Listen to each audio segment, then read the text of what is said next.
Alright, guys. Uh, it's been a beautiful time. We done something last week. Uh, we're going to continue on where we stopped. So we're still on, what we've been on, which is question your answers. Okay, I consider uh, such inquiry very important as far as as far as our growth is concerned, as far as our um, our interactions are concerned. So last time we looked at belief, right? And we also looked at the foundations of our thought. What are those factors influencing the way we think? All right. And we also to kind of bring into perspective what enlightenment it's about, which is simply to be aware. It doesn't really mean some kind of mystical experience. Although it's an experience, but then it's not, it's not an experience that come about through practices, through all kinds of religious indulgence. No, talking about an experience of being aware of the whole thing, the whole movement of thought. All right, it's not first about that which is good or being changed from good to bad. Okay, we're talking about the awareness of the whole movement of your own thoughts, right? And I think for most people, that's something really difficult because we think, but we are not aware that we are thinking. And if you are not aware that you are thinking, you cannot, discern the factors, discern the foundations of your thoughts, right? And like we said the other time, environments, play a major role in shaping our ideologies, in shaping, what we think about God, what we think about ourselves, what we think about our life generally. Okay? But when one become aware, one can actually catch himself being influenced by certain factors. You see, and so in that awareness is the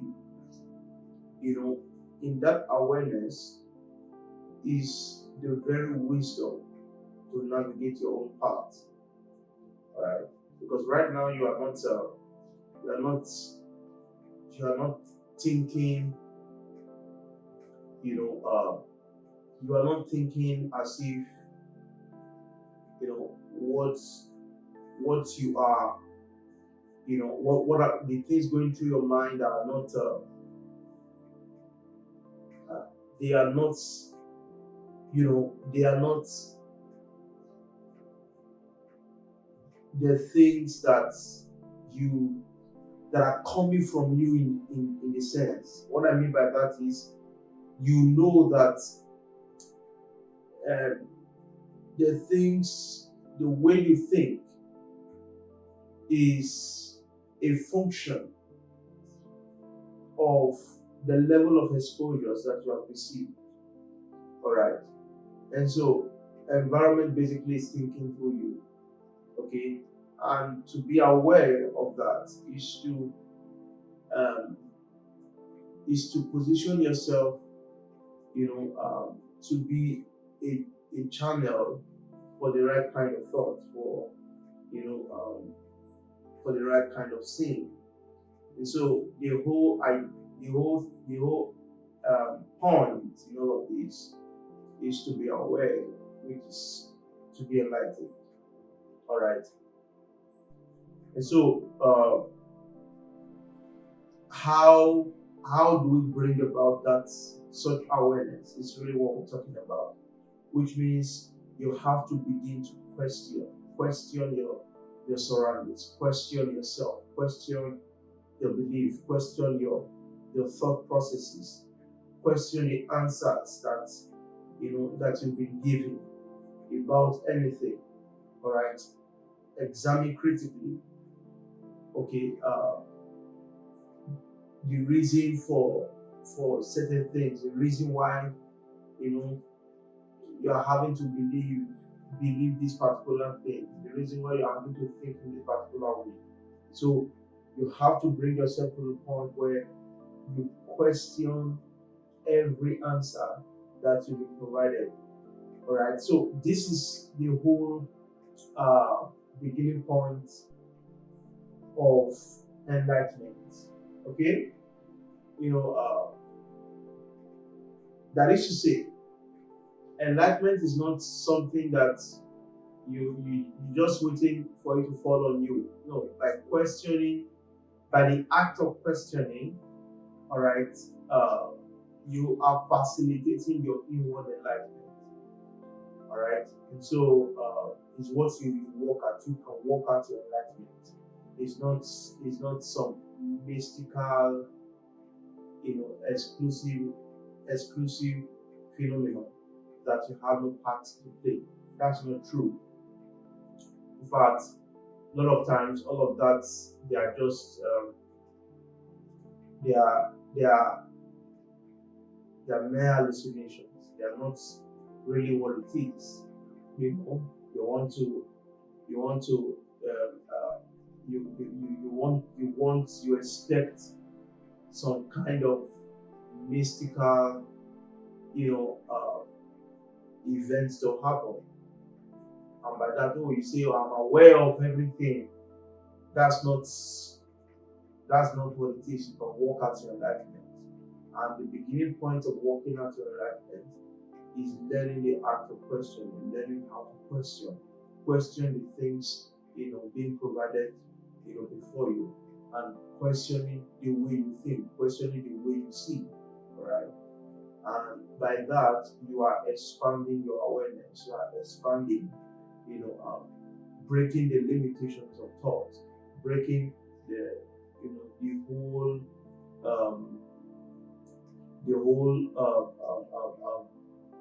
obstacle. All right, to thinking outside of a defined, order, outside of a defined pattern.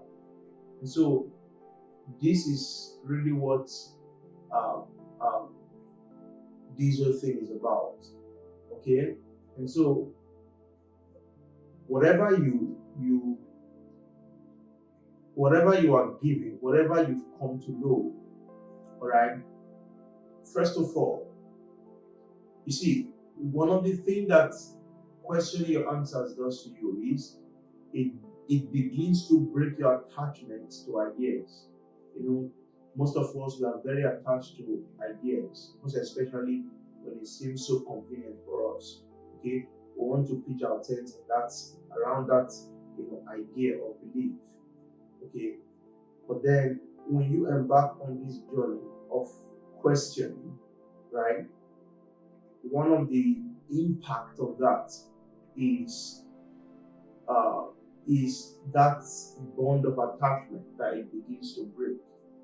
All right, and that's what you don't want to embark on. That's what I don't want to embark on. All right, we love our ideas and we want to embrace our ideas because we feel safe, subscribing to such ideas.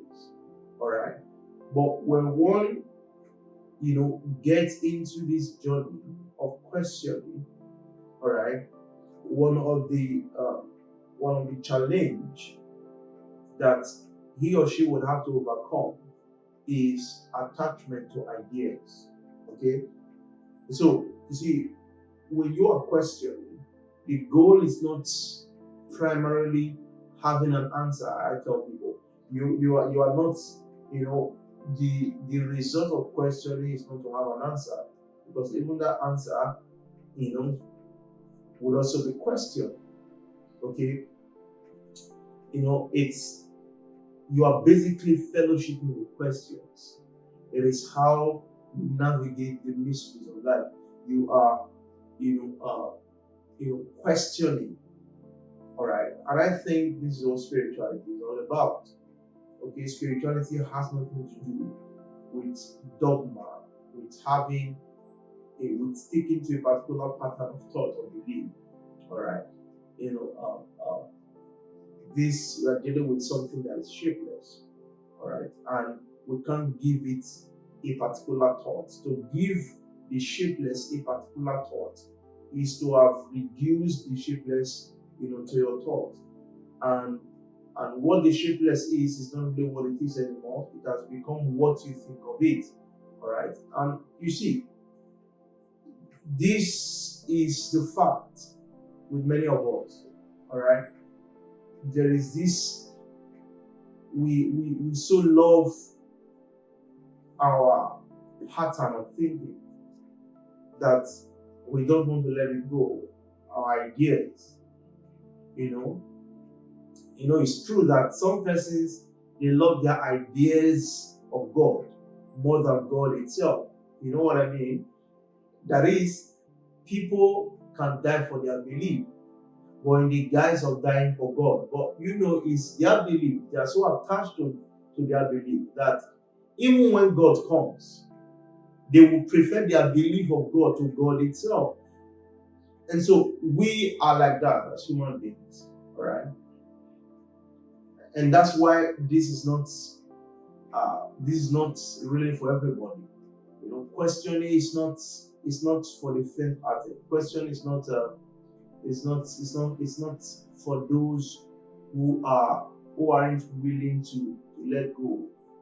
All right, because you're not basically seeking answers. All right, you're not basically seeking answers. Okay. In fact, as you get into the act of questioning and you begin to see the implication or the impact of that, you realize answer is not the point. All right, answer is not the point. Because of the impact of that, the impact of, the impact of what it does to your heart. Okay? So,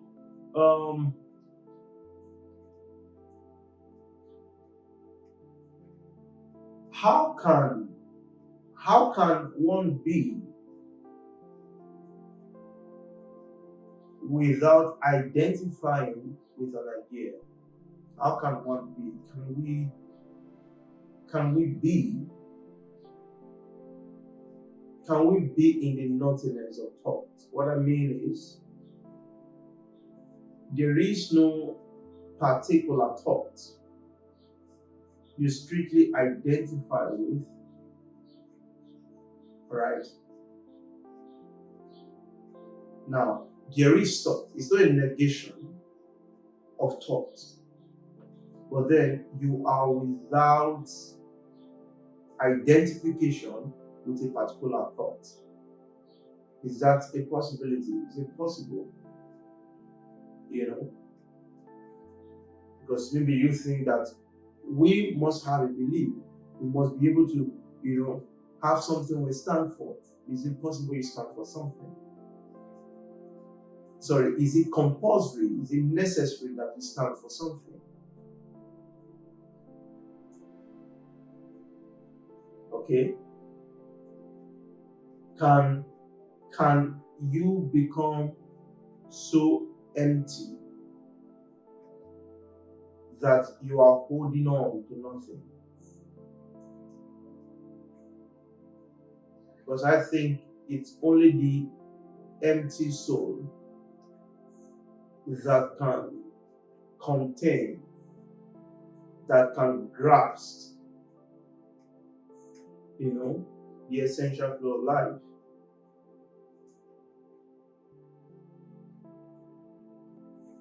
And for most of us, we hardly comprehend. Uh, we hardly understand, the dynamics of life because there is so much we are holding on to, and so we are so used to a pattern that we cannot, we are not fully open to receive all that life entails. And this is why we this is why growth for us has become very slow or nothing at all, because we are so used to a thought, used to an idea that we no longer have space, you know, um, for any deviation. We no longer have space for, any other thing.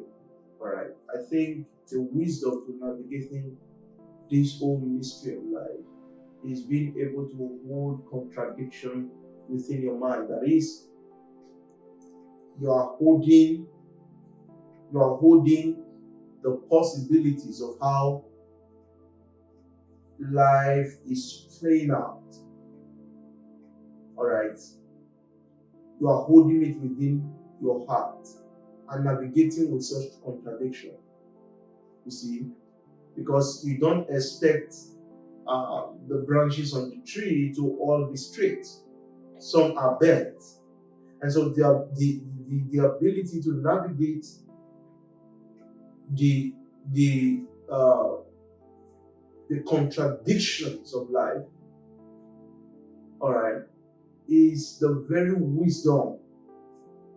Is the very wisdom for growth. It will not always be the way you think,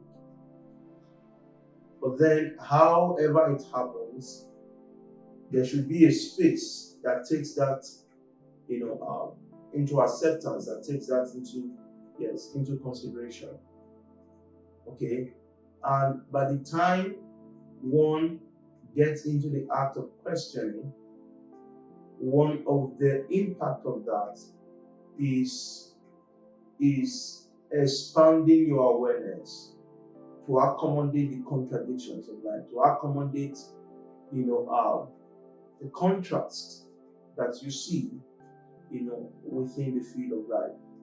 Okay, and so I think we'll stop here. Let's see how we'll move on another day. Till then, stay blessed.